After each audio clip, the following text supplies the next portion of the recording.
की कर जाना कबो माई बाबू के भराए हो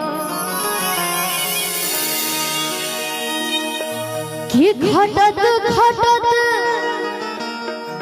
जय है जीना के उड़ाई हो कि खटत खटत जय है जिनके उड़ाई हो।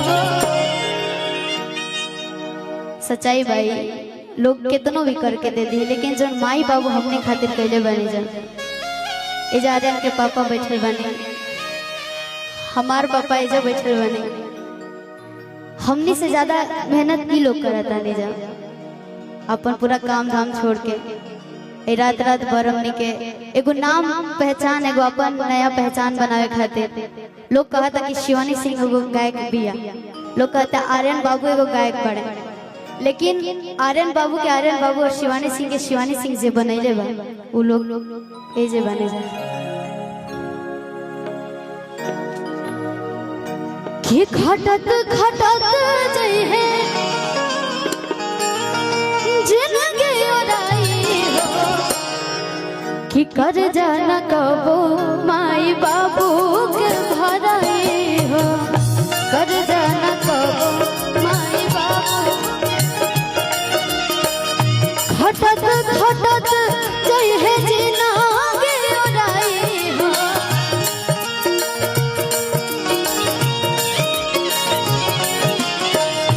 खटत खटत जय है जीना के उड़ाई हो, कर जाना कबो माई बाबू के भराई हो।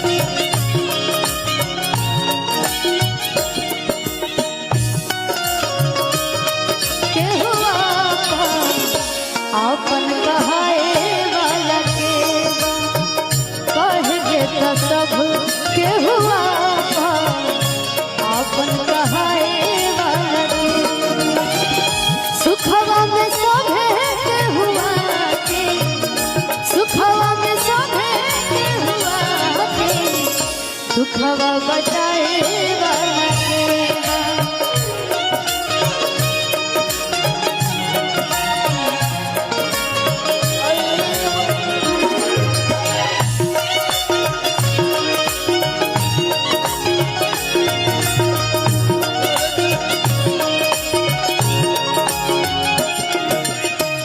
हमने के गार्जियन राहुल चाचा जी के तरफ से आशीर्वाद हमने खातिर आशीर्वाद ये बटे रोडा बैठ के हमने के सुनत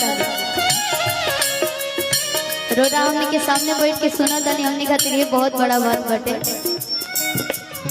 बड़ी प्यार से कहत नहीं भैया हां वैसे कोखिया के पिजड़ा के सुगना बनाई के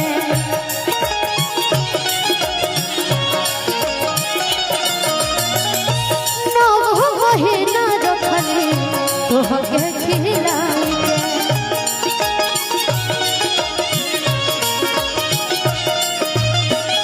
कोखिया के पिजड़ा के सुगना बनाई के 9 महीना रखले तोहके खिलाई के पियली पसीना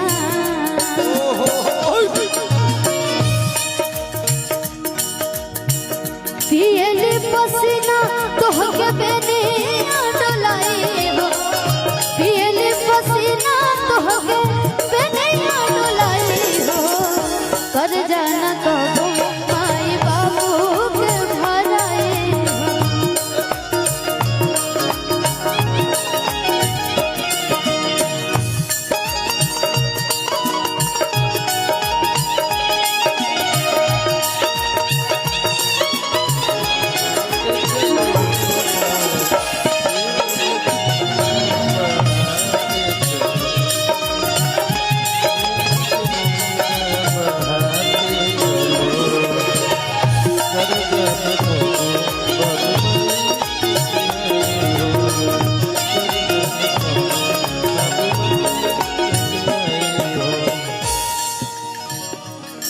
माई बाबू हम काहे कह सकता नहीं लोग के बारे में। लोग कहेला कि हम माता पिता खातिर 2 लाइन लिख दे बन, लेकिन जे हमरा के खुदे लिख देले बा ओकरा बारे में हम काहे लिख सकता नहीं भैया। क्षमते नहीं के लिखे। हाँ सही बात है। लेकिन माई बाबू जितना त्याग करेला उतना कोई नहीं कर सकत। अपने फाटल पुरान पे लड़का लड़की के लोग कहेला कि राजा नहीं दहाड़त सब वही मम्मी के शब्द लिखले बन जा कैसे हटही नगरिया बिना भावे तबले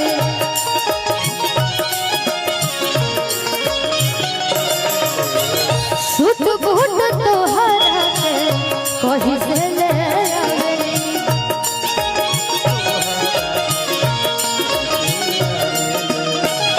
हटही नगरिया में बिना भावे तबले सुत बुट तोहरा के कहीं से ले आवेली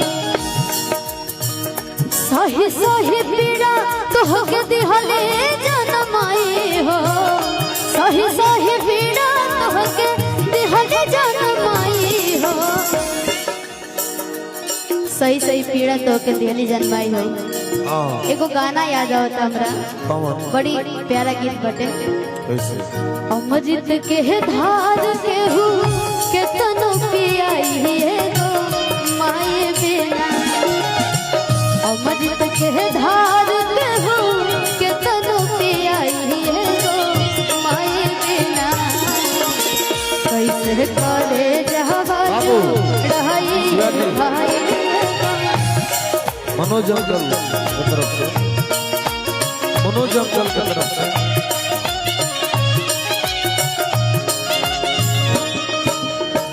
मनोज चाचा जी की तरफ से बहुत बहुत आशीर्वाद। सही सही पीड़ा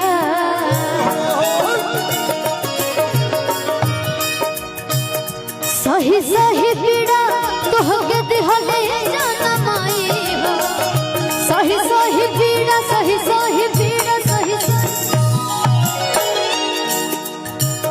सही सही पीड़ा तोहके दिहले जनमाई